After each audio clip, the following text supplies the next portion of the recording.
નમસ્કાર મિત્રો, આજના નવા વિડીયોમાં આપનું સ્વાગત છે। આજે આપણે વાત કરવાના છીએ યુવા કવિ અને ડાકુ માનછી। 1955ના સમયની વાત છે। એ દિવસોમાં એક નવયુવાનને અલીગઢની ડીએસ કોલેજમાં અધ્યાપક તરીકેની નોકરી મળી। અધ્યાપકને પહેલેથી જ કવિતાઓ લખવાનો ખૂબ શોખ હતો। અનેક કાવ્યો પઠન સમારોહમાં તેમને આમંત્રણ મળતું। એક દિવસ ભીંડથી કવિતા પઠન કરવા આમંત્રણ મળ્યું। કાર્યક્રમ રવિવારની રાતનો હતો। બીજા દિવસે સોમવારે અધ્યાપકે સવારે જ કોલેજમાં હાજરી આપવી પણ જરૂરી હતી। અધ્યાપકે આયોજકોને કહ્યું, કવિતા પઠન કરવા માટે તો હું આવીશ, પરંતુ રાત્રે જ હું પાછો ફરી શકું તેવી વ્યવસ્થા ગોઠવો, જેથી બીજા દિવસે સવારે હું કોલેજમાં ક્લાસ લઈ શકું। આયોજકોએ અધ્યાપકને લાવવા લઈ જવા એક નગરના રેલવે સ્ટેશન સુધી જીપની વ્યવસ્થા ગોઠવી દીધી। યુવા કવિ અધ્યાપકે મોડી રાત સુધી કવિતા પઠન કરી અને શ્રોતાઓને મંત્રમુગ્ધ કર્યા। કાર્યક્રમ પૂરો થયા બાદ તેમને જીપમાં બેસાડી દીધા। એ જીપ દૂરના એક નગરના રેલવે સ્ટેશને મૂકવા જવા માટે હતી અને શિયાળાની રાત હતી। ડ્રાઈવરે જીપ સ્ટાર્ટ કરી। બહાર સખત ઠંડી હતી। બહાર કાળી અંધારી રાત હતી। જંગલમાંથી ગુજરતો રસ્તો હતો અને થોડે દૂર ગયા અને જીપ અચાનક બંધ થઈ ગઈ। અધ્યાપક કવિએ પૂછ્યું, શું થયું? ડ્રાઈવરે કહ્યું, જીપમાંથી ડીઝલ ખલાસ થઈ ગયું છે। આ વાત સાંભળતા જ યુવા કવિને શિયાળાની કડકડતી ઠંડીમાં પરસેવો છૂટી ગયો। સમજમાં આવતું નહોતું કે હવે શું કરવું। એવામાં મોઢા પર બુકાની બાંધેલા 4 ડાકોઓ આવી પહોંચ્યા। તેમના હાથમાં રાઇફલો હતી। આ વિસ્તાર ડાકોઓના વિસ્તાર તરીકે જાણીતો હતો। ડાકુઓએ પૂછ્યું, કોણ છો? ક્યાંથી આવો છો?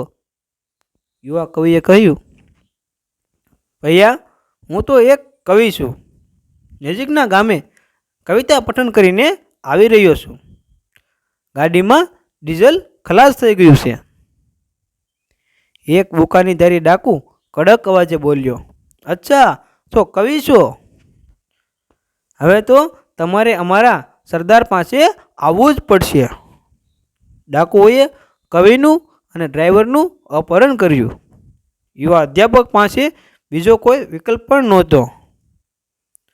રાતના અંધેરામાં વાંકા ચૂકા રસ્તે થઈને તેમને લઈ જવામાં આવ્યા।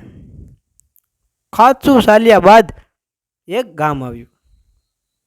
ગામની બહાર શરૂઆતમાં જ એક ઘર હતું। ઘરની બહાર એક થાંભલા પર લાલટેન લટકતી હતી અને બાજુમાં એક ખાટલો હતો। તેની પર એક વૃદ્ધ પણ ખુંખાર આદમી બેઠેલો હતો। એના કપાળ પર લાલ તિલક કરેલું હતું। ચહેરો રૂઆબદાર હતો અને વ્યક્તિત્વ પ્રભાવશાળી હતું। બાજુમાં રાઇફલ મૂકેલી હતી। દેખાવમાં તો તે સંત જેવો લાગતો હતો, પરંતુ યુવા કવિને ઓળખતા વાર ન લાગી। તેમને ખ્યાલ આવી ગયો કે બિહારના કોતરનો એ ખૂંખાર ડાકુ માનસિંહ જ હતો। યુવા કવિ ધ્રુજી ગયા। તેમણે એ વયોવૃદ્ધ ડાકુને પ્રણામ કર્યા। ડાકુ માનસિંહે પૂછ્યું, કોણ છો? યુવા કવિએ કહ્યું, હું એક શિક્ષક પણ છું। નજીકના ગામે હું શાયરો હતો, ત્યાં કવિતા પઠન કરવા ગયો હતો। કવિતા પઠન કરીને આવી રહ્યો છું। રસ્તામાં જીપમાંથી ડીઝલ ખલાસ થઈ ગયું। ડાકુ માનસિંહે કહ્યું, અચ્છા, તો તમે ગ્રંથિજી છો? અધ્યાપકે કહ્યું, તેમ જ સમજી લો। ડાકુ માનસિંહે કહ્યું, તો એક ભજન સંભળાવો। કવિને અનેક ભજન કંઠસ્થ હતા। તેમણે સામેના ખાટલા પર બેઠક જમાવી અને 4 ભજન સંભળાવ્યા। ડાકુ મંત્રમુગ્ધ થઈ ભજન સાંભળી રહ્યો હતો। ભજન સાંભળ્યા બાદ તે ભાવ વિભોર થઈ ગયો અને ભજન પૂરું થતાં જ ડાકુ માનસીએ તેના ખિસ્સામાં હાથ નાખ્યો. અંદરથી 100 રૂપિયાની નોટ કાઢી. 1955માં 100 રૂપિયાનું મૂલ્ય ઘણું બધું હતું. એ નોટ કવિના હાથમાં મૂકતા કહ્યું, અત્યારે તો હું આટલું જ તમને આપી શકું તેમ છું. એટલું બોલ્યા બાદ ડાકુ માનસીએ જીપના ડ્રાઈવર તરફ મોં ફેરવતા કહ્યું, તું આ ઇલાકાને જાણતો નથી? ડીઝલ વગર જીપ ચલાવે છે. અહીં બીજા ડાકુઓ પણ છે જે ગરીબ કે અમીર કાંઈ જ જોતા નથી. આટલું સાંભળ્યા બાદ ડ્રાઈવર ડાકુ માનસીના શરણમાં નમી પડ્યો.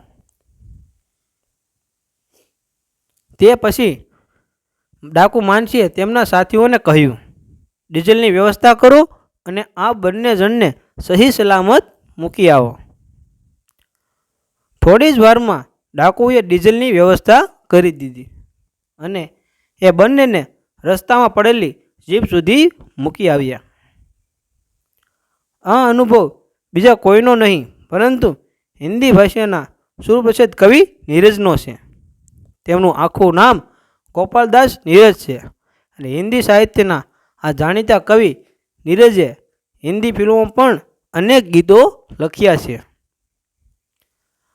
આ પ્રસંગને યાદ કરતા તેઓ કહે છે કે આજે પણ ડાકુ માનસી પ્રત્યે મારા મનમાં શ્રદ્ધા અને સુમન છે. ડાકુ માનસી બિહારના જંગલોનો લેજેન્ડરી ડાકુ હતો. એ ડાકુ હતો પણ ગરીબ દીકરીઓના લગ્ન પણ કરાવતો હતો. કવિ નીરજ કહે, માનવી હોવું તે ભાગ્ય છે પરંતુ કવિ હોવું ને તે સૌભાગ્ય છે. કારણ કે કવિ અક્ષરો સાથે મૈત્રી કરે છે, શબ્દો સાથે નહીં. વાક્યથી સૂક્ષ્મ છે શબ્દ અને શબ્દથી સૂક્ષ્મ છે અક્ષર. મારું સ્પષ્ટ માનવું છે કે આત્માના સૌંદર્યનું શબ્દ સ્વરૂપ કવિતા જ છે.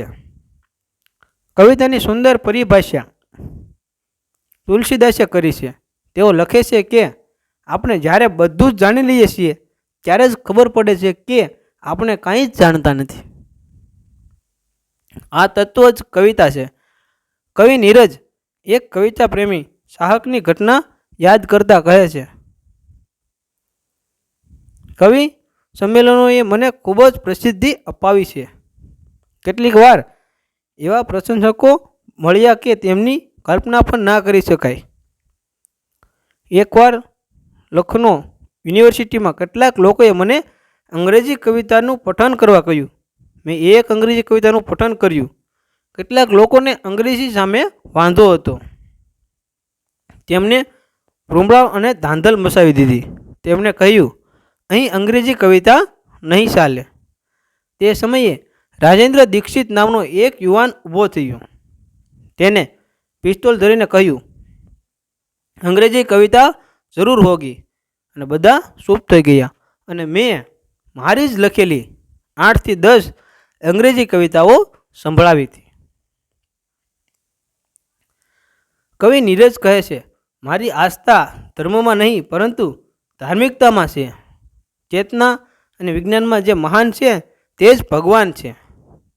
જો સારા કર્મો પ્રતિ પ્રેરિત કરે તે જ ભગવાન. મારી આ પંક્તિઓ વાંચો. કાલ નહીં बीतता बीत रहे हैं हम काल नहीं बीतता बीत रहे हैं हम लोग नहीं हम भोगते भोगे हमको भोग. આવી છે કવિ નીરજના જીવનની વાતો.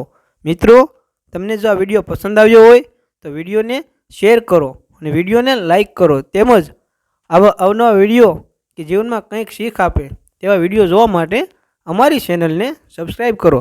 આપનો ખૂબ ખૂબ આભાર. જય શ્રી કૃષ્ણ.